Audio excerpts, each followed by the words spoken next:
Hello बच्चों, कैसे हो आप लोग। तो आज हम second part of the chapter microbes in human welfare करने जा रहे हैं। पहले पार्ट में हमने देखा था कि माइक्रोब्स कैसे हाउस होल्ड प्रोडक्ट्स में और इंडस्ट्रियल प्रोडक्ट्स में यूजफुल है। आज हम देखेंगे कि माइक्रोब्स कैसे सीवेज ट्रीटमेंट में हेल्पफुल है और कैसे बायोगैस प्रोडक्शन में हेल्पफुल है। तो सबसे पहले हम करते हैं माइक्रोब्स इन सीवेज ट्रीटमेंट।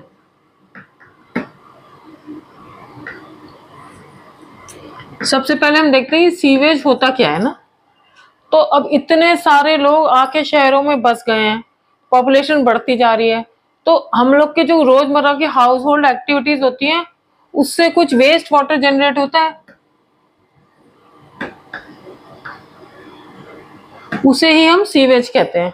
और इस वेस्ट वाटर में मेनली क्या होता है, एक तो ऑर्गेनिक मैटर होता है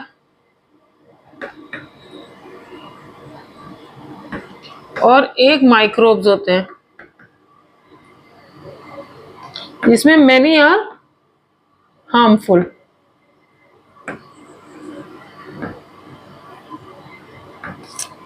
तो ये ऑर्गेनिक मैटर जो होता है इसमें मेनली क्या होता है, ह्यूमन एक्सक्रीटा।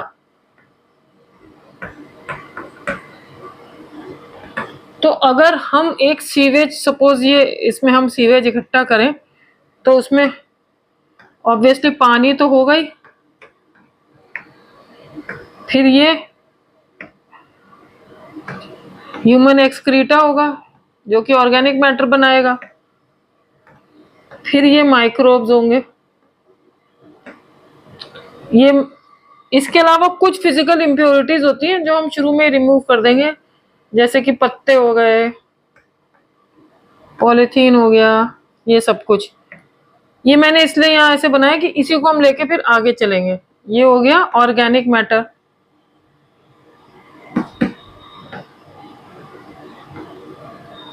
और ये हो गया एरोबिक बैक्टीरिया।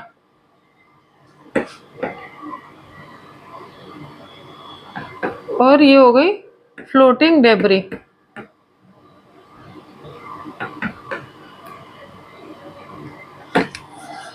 अब ऐसे तो ये एरोबिक बैक्टीरिया ऑर्गेनिक मैटर को खाते हैं, लेकिन दो प्रॉब्लम है। एक तो ये इतने क्वांटिटी में नहीं होते जितने में के ऑर्गेनिक मैटर होते हैं, खा ले। और दूसरा, ये एरोबिक बैक्टीरिया, जैसे कि नाम है एरोबिक, इनको सर्वाइव करने के लिए ऑक्सीजन चाहिए। तो ये ऑक्सीजन कहाँ से लेंगे, ऑक्सीजन जो पानी में डिजोल्व है, तो डिजोल्व ऑक्सीजन लेके ये सर्वाइव करेंगे। और अगर ये डिजोल्व ऑक्सीजन ले लेंगे तो ये जो वाटर है इसकी डिजोल्व ऑक्सीजन कम हो जाएगी, तो उससे क्या होगा, एक्वेटिक लाइफ डिस्टर्ब हो जाएगी। तो इसलिए इसको ट्रीट करना बहुत जरूरी है। और इसके अलावा अगर ये वेस्ट वाटर एज सच हमने रिवर्स में डाल दिया तो कितना ज्यादा रिवर पॉल्यूट हो जाएगी, उसके अंदर खतरनाक माइक्रोब्स आ जाएंगे और ह्यूमन एक्सक्रीटा पॉटी आ जाएगी। फिर उसको कोई पिएगा, कैसे पिएगा, और पिएगा भी तो सपोज किसी को टाइफाइड है, टाइफाइड में जो एक्सक्रीटा होता है या स्टूल होता है उसमें टाइफाइड के बैक्टीरिया निकलते हैं। अब वो सीधे अगर पानी में चले गए और उसको, उस पानी को किसी ने पी लिया तो उसे भी टाइफाइड हो जाएगा। तो ये कितना खतरनाक है अगर हम इस सीवेज को डायरेक्ट रिवर में छोड़ देंगे। तो इसको हमें पहले ट्रीट करना है और इसको हार्मलेस बनाना है और तब हमें रिवर में छोड़ना है। तो उस ट्रीटमेंट को करने के लिए हम सीवेज ट्रीटमेंट प्लांट्स लगाते हैं, सीवेज ट्रीटमेंट प्लांट्स, जिनको कि हम STP भी बोलते हैं। यूजुअली ये रिवर्स के पास ही लगाते हैं, जिससे कि ट्रीट करके फिर पानी में डिस्चार्ज कर दिया, रिवर में डिस्चार्ज करते हैं उस पानी को। अब इस सीवेज ट्रीटमेंट के दो स्टेप्स हैं। पहला है प्राइमरी या फिजिकल, और दूसरा है सेकेंडरी या बायोलॉजिकल।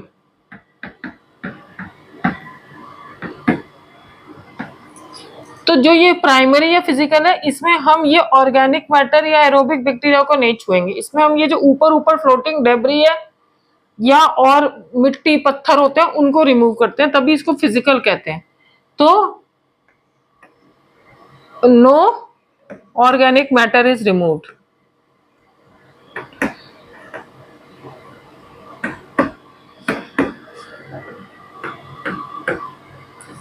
सेकेंडरी में हम ऑर्गेनिक मैटर पे ध्यान देंगे।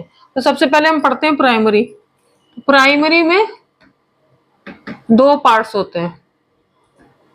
पहला है फिल्ट्रेशन।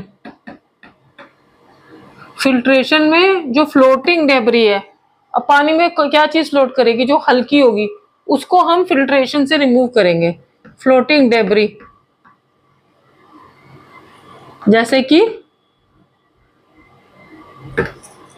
प्लास्टिक पॉलिथीन हो गया या लीव्स हो गई, पत्ते हो गए, ये सबको रिमूव करते हैं। और ये एक बार से नहीं, सीक्वेंशियल फिल्ट्रेशन, बार बार फिल्टर करके हम इनको रिमूव करते हैं। तो देखो हमने यहां से स्टार्ट किया ना, अब फिल्ट्रेशन में ये चीज हट जाएगी। तो अब क्या हुआ, ये है, इसमें क्या बचा, पानी तो ऑफ कोर्स है ही, ऑर्गेनिक मैटर है और एरोबिक बैक्टीरिया है, और इसके अलावा थोड़ी बहुत कंकड़, मिट्टी, ये सब भी होती है। तो अब हमें इसको रिमूव करना है। ठीक है, अभी हम इनको नहीं छू रहे, ना एरोबिक बैक्टीरिया को ना ऑर्गेनिक मैटर को। तो सेकंड स्टेप हो गया सेडिमेंटेशन।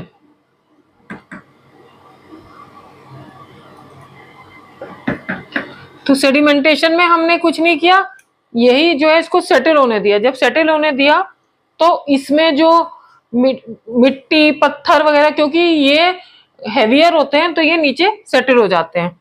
तो ये जब सेटल हो गए, इनको नाम दिया गया ग्रिट। ग्रिट में क्या होते हैं, पेबल्स, सैंड, मिट्टी एटसेट्रा। तो ये यहां सेटल हो जाते हैं और इसको हम प्राइमरी स्लज भी कहते हैं। तो कभी पूछ लेते प्राइमरी स्लज किस स्टेज पे बनता है, at the stage of sedimentation in primary treatment या फिजिकल ट्रीटमेंट। और जो ये ऊपर बचता है, ये इसको कहते हैं सुपरनेटेंट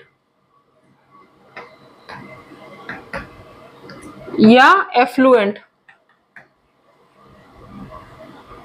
ठीक है, अब इस एफ्लुएंट को लेके हम आगे चलेंगे सेकेंडरी ट्रीटमेंट में।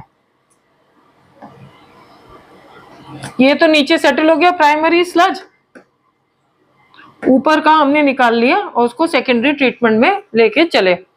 अब हम चलते हैं सेकेंडरी या बायोलॉजिकल ट्रीटमेंट। ये बायोलॉजिकल इसलिए कहते हैं क्योंकि इसमें हम बैक्टीरिया का यूज करते हैं। तो इसमें एक हम बड़ा सा एरेशन टैंक ले लेते हैं, जिसमें कि ये एफ्लुएंट आया, एफ्लुएंट के साथ और क्या क्या आया, एरोबिक बैक्टीरिया और ऑर्गेनिक मैटर। ठीक है, अब इसमें दो काम करते हैं। एक तो इसको मैकेनिकली एजिटेट करते हैं, मैकेनिकल एजिटेशन, जोर जोर से हिलाते हैं। ठीक है, और दूसरा एयर की लार्ज सप्लाई देते हैं। एयर में होती है ऑक्सीजन।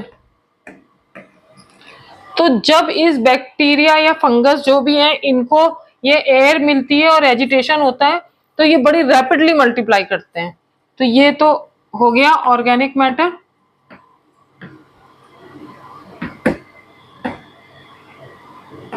और ये हो गया एरोबिक बैक्टीरिया। ये पहला टैंक है सेकेंडरी ट्रीटमेंट में, 3 टैंक होते हैं। ठीक है, तो जब ये रैपिडली मल्टीप्लाई करेंगे यूं यूं खूब मल्टीप्लाई करेंगे क्योंकि इन्हें ऑक्सीजन मिल गया, ये एजिटेट हो रहे हैं, तो ये मिलके क्लम्स बना लेते हैं इस तरह से करके, मैश या जाली जिसे कहते हैं, हिंदी में जाली कहते हैं ना मैश को, mesh of bacteria and fungi, और इनको हम कहते हैं फ्लॉक्स। तो ये जो फ्लॉक्स बनते हैं यहां, फ्लॉक्स,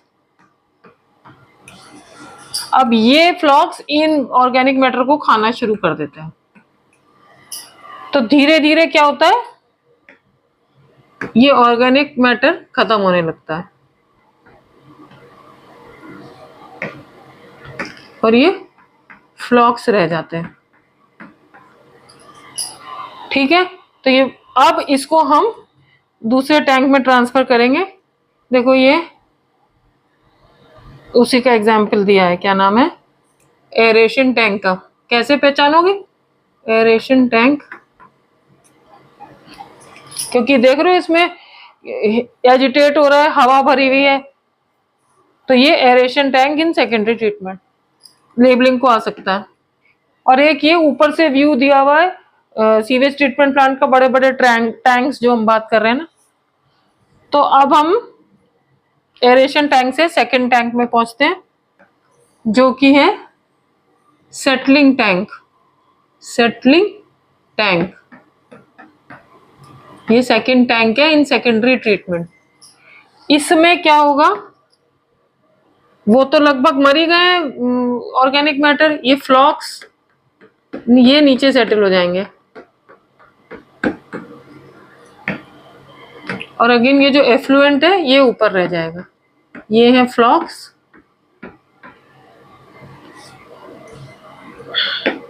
FLOCS,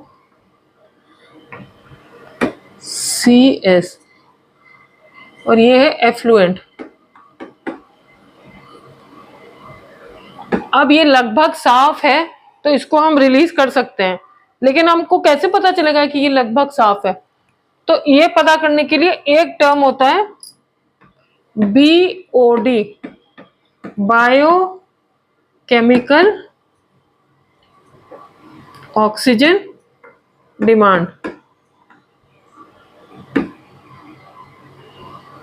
इसके बारे में पूछते हैं, इसलिए इसको समझ लेना बेटा।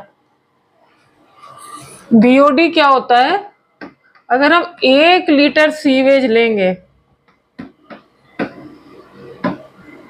सपोज हमने इसमें 1 लीटर सीवेज लिया, तो इसमें हमको कितनी ऑक्सीजन डालनी पड़ेगी जिससे कि ये ऑर्गेनिक मैटर खत्म हो जाए? क्योंकि जो ये बैक्टीरिया होते हैं ये ऑक्सीडाइज ही करते हैं ऑर्गेनिक मैटर को। तो amount of oxygen required to reduce ही कह लो, बिल्कुल तो खत्म नहीं होंगे, रिड्यूस ड्रास्टिकली, काफी हद तक organic matter present in it. समझ गए? 1 लीटर पानी में कितनी ऑक्सीजन देनी पड़ेगी जिससे ये सब खत्म हो जाए, लगभग खत्म हो जाए। तो वो जो होता है बायोकेमिकल ऑक्सीजन डिमांड होती है। जाहिर है जितना ज्यादा ऑर्गेनिक मैटर होगा उतना ही ऑक्सीजन देनी पड़ेगी। तो this BOD is a measure of the amount of organic matter present in sewage. और जो है जितना ज्यादा BOD होगा, जितनी ऑक्सीजन ज्यादा देनी पड़ेगी, यानी कि उतना ही कॉन्टेमिनेटेड वो सीवेज है, उतना ही ज्यादा उसमें ऑर्गेनिक मैटर है। तो हम इसमें तब तक वो करते रहेंगे, ऑक्सीजन देते रहेंगे जब तक कि ये ऑर्गेनिक मैटर बिल्कुल कम नहीं हो जाए, यानी कि BOD बिल्कुल रिड्यूस हो जाए। BOD कम होने का मतलब डिक्रीज ऑर्गेनिक मैटर।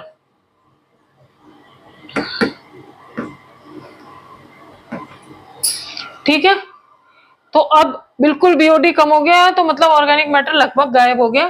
तो अब हम इस इफ्लुएंट को रिलीज कर देंगे रिवर में। अब हमारे पास बच गया ये फ्लॉक्स। अब हमारे लिए यही एक समस्या हो जाएंगी। अब हमें इन्हें भी रिमूव करना है, तो इनको रिमूव करने के लिए हम थर्ड टैंक में जाएंगे, जिसको कि कहते हैं एनारोबिक डाइजेस्टर। अब ये जो फ्लॉक्स है इनको कौन मारेगा? इनके लिए भी एक सैनिक चाहिए। वो सैनिक कौन है? Anaerobic bacteria. एनारोबिक बैक्टीरिया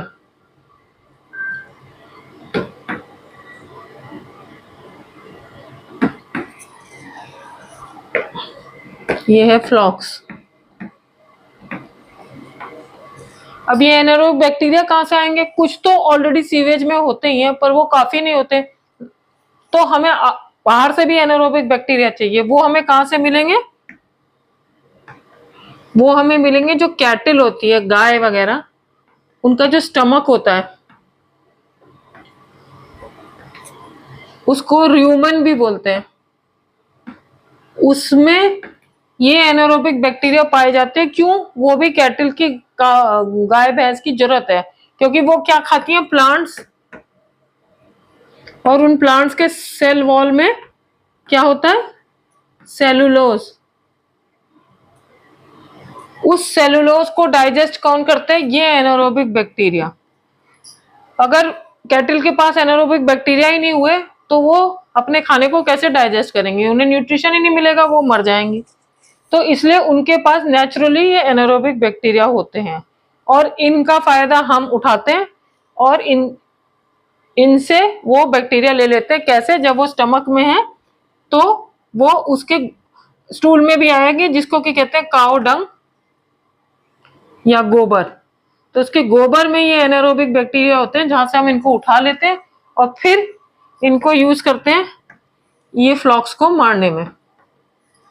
अब इस सब कहानी में कुछ गैसेस रिलीज होती हैं, आगे समझ लेते हैं। ये सपोज एनारोबिक डाइजेस्टर है, इसमें ये फ्लॉक्स है,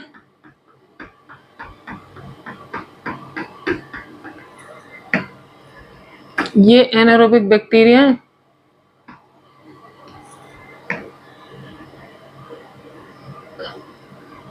चलो ये यहीं लिख देती हूँ, एनारोबिक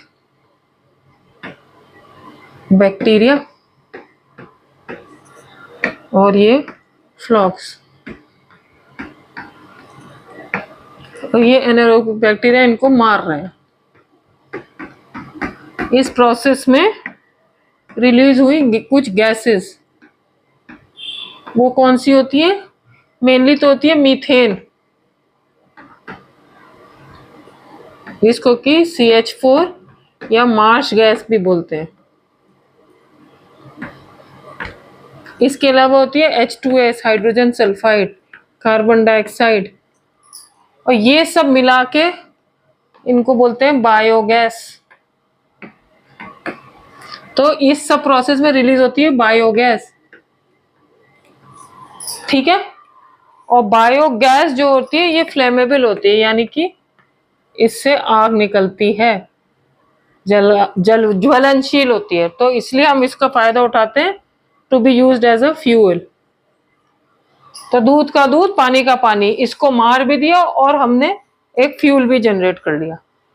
तो ये जो तकनीक है पूरी सीवेज ट्रीटमेंट की, मैन मेड है, और इसमें बैक्टीरिया का भी रोल है।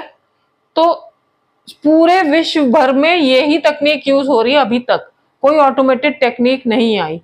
लेकिन समस्या क्या हो गई है कि पॉपुलेशन बहुत बढ़ रही है और उतने सीवेज ट्रीटमेंट प्लांट है नहीं।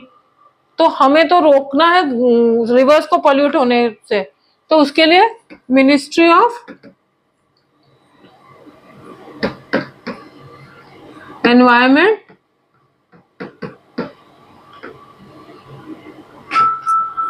एंड फॉरेस्ट ने एक बनाया गंगा एक्शन प्लान और एक यमुना एक्शन प्लान। किसका यमुना एक्शन प्लान रिवर्स के नाम के अकॉर्डिंग इन रिवर्स को पॉल्यूट होने से बचाने के लिए। और ये कुछ नहीं होता, बस इसमें यही है कि जो हम एसटीपीज हैं उनके नंबर बढ़ाएं, इंक्रीज इन नंबर ऑफ एसटीपीज, और उनको नियरर दीज रिवर्स बनाएं जिससे कि ये पॉल्यूट ना हो पाए और हम वाटर बॉर्न डिजीजेस से बच पाए। तो this is about sewage treatment. आपको बस ज्यादा परेशान नहीं होना, ये समझ लेना एक प्राइमरी है, प्राइमरी में हमको ऑर्गेनिक मैटर नहीं छूना है, जिसमें कि एक फिल्ट्रेशन है और एक सेडिमेंटेशन है।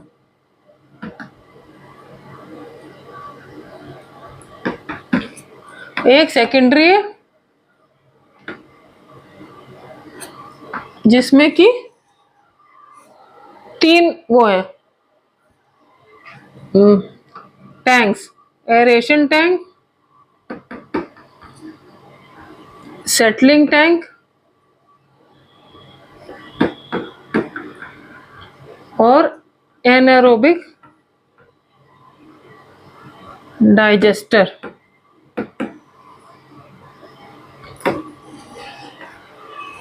इसमें हम ऑर्गेनिक मैटर को नहीं छूते, इसमें हम ऑर्गेनिक मैटर को और बैक्टीरिया सबको रिमूव करते हैं और and result is production of biogas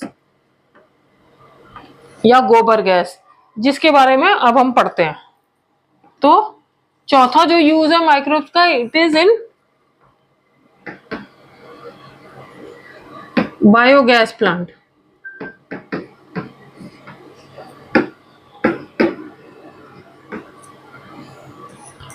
biogas plant क्या होता है? हमने देखा कि ये जो एनारोबिक बैक्टीरिया हैं, वैसे तो डिपेंड करता है कौन सा बैक्टीरिया है, लेकिन ज्यादातर इन्होंने जब अटैक किया फ्लॉक्स पे तो मीथेन गैस रिलीज हुई, तो इसलिए हम इनको मीथेनोजेनिक बैक्टीरिया भी कहते हैं, मीथेनोजेनिक बैक्टीरिया। और क्योंकि काव डंग या गोबर, गाय ज्यादातर गांवों में पाई जाती है और काव डंग या गोबर गांव में मिलता है, तो हम यूजुअली ये बायोगैस प्लांट गांव में ही लगाते हैं। तो बेसिकली बायोगैस प्लांट होता क्या है, एक डायग्राम है एनसीईआरटी में, उसी से देखो समझाती हूँ। ये क्या, सबसे पहला क्या है, आपको पता है कि काव डंग में एनारोबिक बैक्टीरिया है, तो उसको वाटर में मिला के हमने एक कंटेनर में ले लिया। दूसरा ये बड़ा सा कंटेनर है जो कि है डाइजेस्टर है। अब इस डाइजेस्टर में ये है बायोलॉजिकल वेस्ट, ठीक है।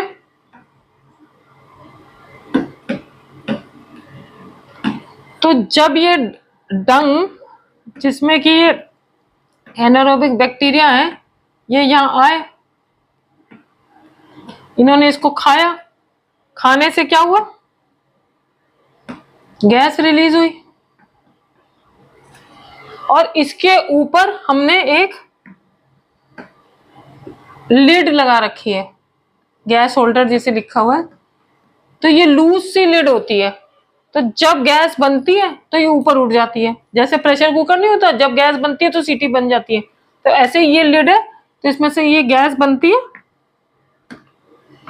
तो ये लिड ऊपर चली जाती है, और ये गैस पाइपलाइन से जोड़ी हुई है जो कि हाउस होल्ड में चली जाती है और फ्यूल का काम करती है। ये गैस कौन सी हुई, ऑफ कोर्स बताया था, गोबर गैस या बायोगैस, गोबर गैस या बायोगैस, जिसमें क्या क्या होता है, मीथेन, H2S, CO2 मेनली, थोड़ा बहुत हाइड्रोजन भी कभी कभी हो जाता है।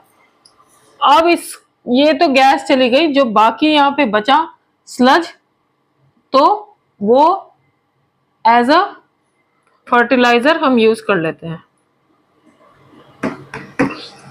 तो ये समझ लो कोई चीज हमने वेस्ट नहीं करी। काव के डंग से हमने फ्यूल भी बना लिया, हमने ये वेस्ट को भी कंट्रोल कर लिया और फर्टिलाइजर भी बना लिया। ये एक बायोगैस होती है, बायोगैस प्लांट होता है जो कि शहरों में होता है, और इसका कंसेप्ट दिया था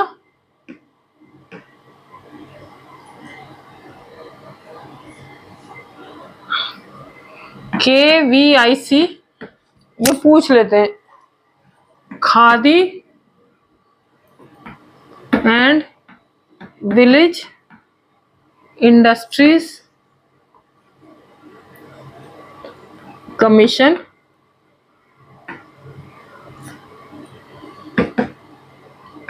और दूसरा IARI, इंडियन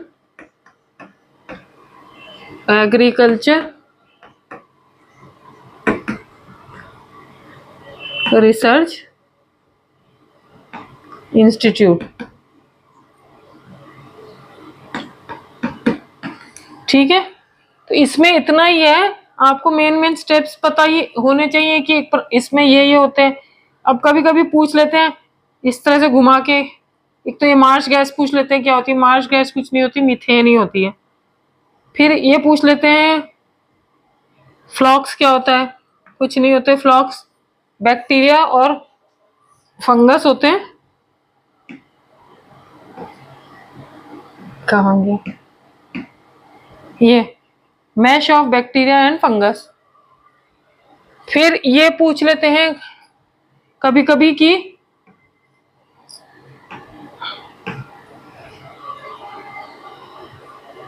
अच्छा, मैंने एक बहुत इंपॉर्टेंट बात भूल गई बताना। ये जो फ्लॉक सेटलिंग टैंक में सेटल होते हैं, इनको एक्टिवेटेड स्लज भी कहते हैं। एक्टिवेटेड स्लज क्यों? क्योंकि इसमें बैक्टीरिया है। तो एक्टिवेटेड स्लज किस स्टेज पे पाए जाते हैं?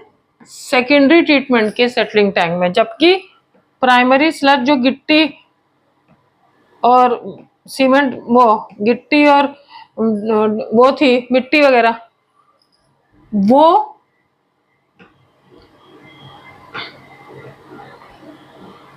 ये पेबल्स और सैंड,